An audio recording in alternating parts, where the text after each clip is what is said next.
बाहर से आए लोगों को, पैराशूट से उतारे नेताओं को टिकट देते हैं तो आप कहते हैं चाबुक चलेगा। बीजेपी की डबल इंजन की सरकार रहेगी जारी। आया अनुशासन का चाबुक, जैसे वो आपके कार्यकर्ता नहीं कोई जानवर है। कई कार्यकारी अध्यक्ष, वैसे कांग्रेस के पास कार्य नहीं है। जैसे जैसे इंतखाब की तारीखें नजदीक आ रही हैं, बीजेपी और कांग्रेस में जुबानी जंग 7वें आसमान पर चढ़ती जा रही है। बीजेपी में बगावती सुर पर तंज कसते हुए कांग्रेस हमलावर है, तो कांग्रेस को आज भी मां बेटे की पार्टी बताकर बीजेपी पलटवार कर रही है।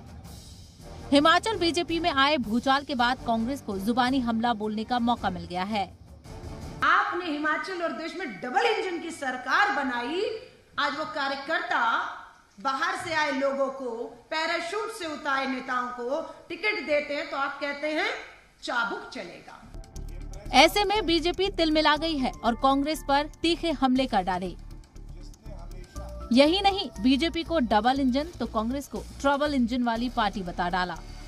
जिस दिन परिणाम आएंगे, भारतीय जनता पार्टी का कमल खिलेगा और ये एक करारा जवाब होगा उन लोगों को जो हिमाचल प्रदेश में शिमला को टूरिस्ट डेस्टिनेशन समझते हैं कि चुनाव आए हैं, कुछ दिन घूम के चले जाएं। बीजेपी तर्जुमान संबित पात्रा ने एक बार फिर कांग्रेस को मां बेटी की पार्टी बताते हुए सदर के फौज वाली पार्टी कहा कि केंद्र में जो कहानी है कांग्रेस पार्टी की, हिमाचल प्रदेश में भी वही कहानी है। वहां भी मां बेटे बेल पे बाहर है, यहां भी मां बेटे बेल पे बाहर है। वहां भी मां बेटे का नेतृत्व चल नहीं रहा है। कांग्रेस का जो नेतृत्व है केंद्र में, वो मां बेटे के नेतृत्व को मान नहीं रही है। और यहां भी चूंकि मां बेटे का नेतृत्व चल नहीं रहा है, इसलिए कई कार्यकारी अध्यक्ष, वैसे कांग्रेस के पास कार्य नहीं है।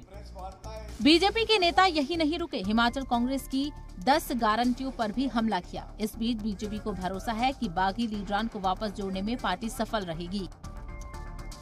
जाहिर है कांग्रेस और बीजेपी के बीच बढ़ती जुबानी जंग आने वाले दिनों में और तीखी होती जाएगी। ब्यूरो रिपोर्ट, जी मीडिया।